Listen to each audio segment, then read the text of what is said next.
I've been drawing pixel art on my iPad in Pixaki for nearly 2 years now. But one of the viewers on this channel let me know that there is a new pixel art app in town. Pixquare. It's showdown time. In this corner, we've got Pixaki, which claims to be the best pixel art app for iPad. And in this corner, we've got Pixquare, which claims to be the #1 pixel art editor. I'll be drawing a fight scene from Metal Gear Solid 2 to test out both of these apps, from drawing to animation. And by the end, we will know which app has snaked its way to victory. Let's do it. Hey guys, I'm Andrew Robinson of Robinson Pixels. Let's talk price real quick. Both of these apps have a limited free version, but if you want the full features, you'll need to actually pay for the app. Pixaki is currently $27 US. Pixquare is $8 for iPhones, $18 for iPads, or $20 for both. So while Pixaki is more expensive, it's less than a $10 difference for an app that you'll be using for hundreds, if not thousands of hours. So really it's gonna boil down to the features of the apps themselves. I'll be going over the features and the usability of each app as I make my way through the art, which I've broken down into 3 categories: characters, environments, and animation. That'll be enough to let us know which app is metal and which one grinds my gear. Metal Gear. Round 1, characters. Right now I'm drawing Fortune from Metal Gear Solid 2. A pixel version of the Fortune fight was actually specifically requested from a viewer on the channel, so if you drop a request in the comments, sometimes I can make that happen. I'm drawing her in Pixaki. The color palette I'm using is Grayscale 16, which I got from lowspec.com. I'm coloring the sprite in grayscale first because that helps you know your sprite has enough contrast. Click the card up top if you want to check out my latest video where I explain that process in more detail. Both apps have a selection tool, which lets you select shapes or by color. That comes in handy for little adjustments you need to make while you draw. Let's go ahead and finish out these flats. Diddly-doo-doo-doo-doo-doo. I'm adding in a new layer above her for the shading, which I'm doing by setting the layer's blending mode to multiply at a low opacity. A blending mode will affect all layers underneath it, so if you want to only shade your character and not the background, you either have to be very careful while hand coloring it, which is what I'm doing here, or make a selection on the character layer and then pop back to the blending layer and shade it. Now to color her, I've added a new layer with the blending mode set to color, and I'm just coloring her in. The shadows adjust automatically thanks to that multiply layer. Cool beans. I'll do a few more adjustments to the colors, like adding in the highlights, and we've got our first contender, Fortune herself. And because I didn't say anything about it before, look at this friggin' gun. It's ridiculous. Why is it like this? It's so big. Anyway, over in Pixquare, I'll start with importing the Grayscale 16 palette. This app actually is somehow integrated directly with lowspec, so all I had to do was type in the name of it and boom, it's there. I've imported Fortune so I can make sure I size her opponent correctly. She's up against Raiden, who was playable through about half of Metal Gear Solid 2 rather than Solid Snake. I never actually played the game past the demo disc I had when I was like 11, and actually I don't even think I ever beat that, so I never got to meet Raiden myself, but he seems cool enough.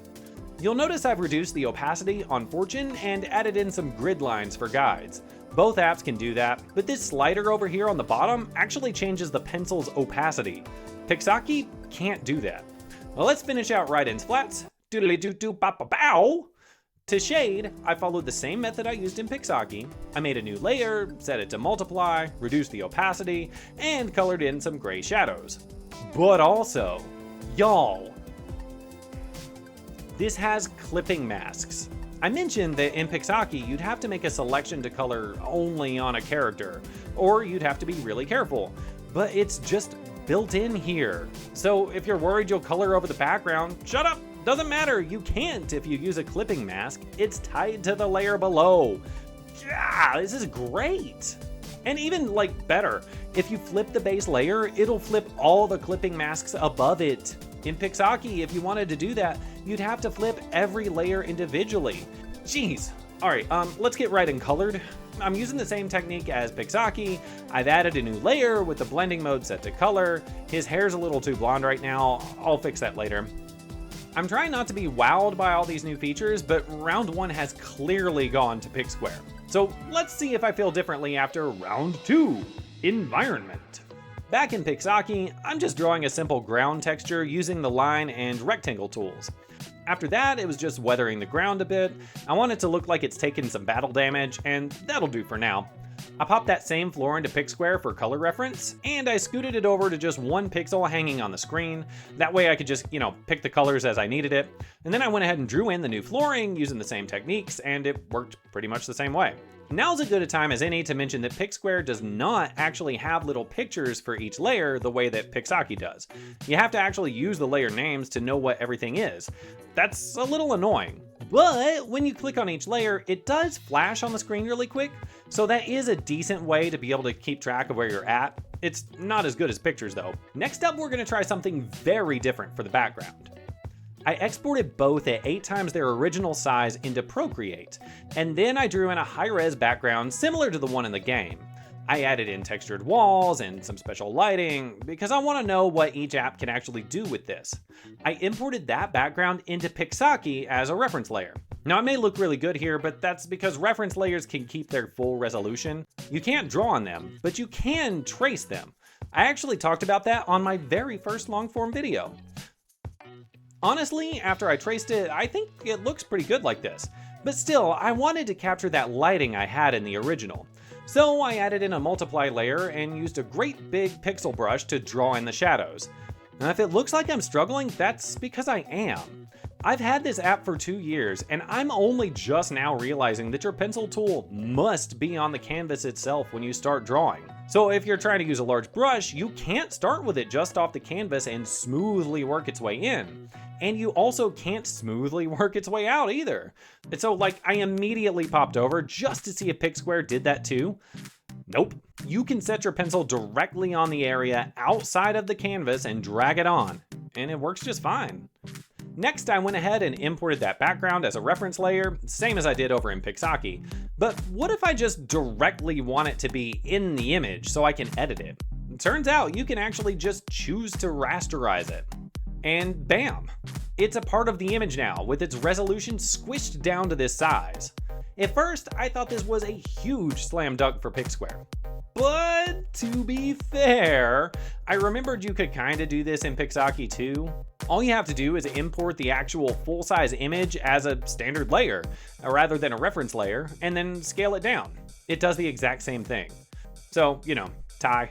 I do think that the gritty background with that smooth floor looks a little awkward, so I used a dithering brush along the bottom of the floor, and then I did the same thing in Pixquare. Still not as gritty as I want though, so I used the airbrush tool, which Pixaki doesn't have. I set that to multiply with a low opacity and kind of roughed up the ground a little to make it more staticky. Cool! Over in Pixaki, I used a dithering tool to kind of get that same effect. So round 2 has definitely gone to Pixquare again. It's really up to Pixaki to pull out all the stops in round 3, animation. I gave each character an attack animation within their original app, so Fortune in Pixaki and Raiden in Pixquare. With that being said, in order to get them together so they wouldn't look awkward, I had to export, one to the other. And so first I started out with exporting Raiden into Pixaki, and y'all, just look. You can export individual layers in Pixquare. You can't do that in Pixaki. You can only export what's visible. Geez, this is already better. Now, once I've imported everything into Pixaki, I duplicated the frame and started that animation. Fortune's railgun shoots really big lightning blasts, so I just drew that in with a big old paintbrush. But to make it more intense, I added an overlay layer and drew in a big blast around the room. Plus an extra overlay layer on her, and remember, with no clipping mask, so she'd look a little more intense. As for Raiden, I gave him a little single frame ducking animation. This part of my recording crapped out, but both apps have onion skinning, which is where you have the previous and next frames show in a semi-transparent way around the character. That helps you make sure you get your proportions right during the animation. Now in Pixaki, if you want a frame to last a little longer, you have the option to set it to last for multiple instances. That way your animation can look a little more natural. Over in Pixquare, we're picking up with Raiden shooting and missing. That's kind of the whole thing with Fortune, is that for some reason nobody can shoot her. No matter how good they are, that's how the boss fight goes. I'm drawing in this blast effect on the floor using the jumble brush, which literally just jumbles up the pixels. That's, again, not over in Pixaki. For frames to last longer in the animation, you actually set each frame's duration. It won't duplicate the frame like Pixaki does, which is honestly better if you decide to export a sprite sheet. That way you don't get a whole bunch of copies of the same sprite. So speaking of which, both apps do let you export every frame as a cohesive sprite sheet. But only Pixquare lets you export it by layer, with the ability to crop it down. So from this animation, I can export the entire Raiden sprite sheet without any extra effort. Now here's both animations back to back. I like that Fortune doesn't give a rip about the bullets since she knows she's not going to get hit. But is Pixaki? Which app is best? As long as you didn't skip ahead in the video, you know that Pixaki's Fortune has run out. I'll be riding with Pixquare. Yay, Pixquare, woohoo!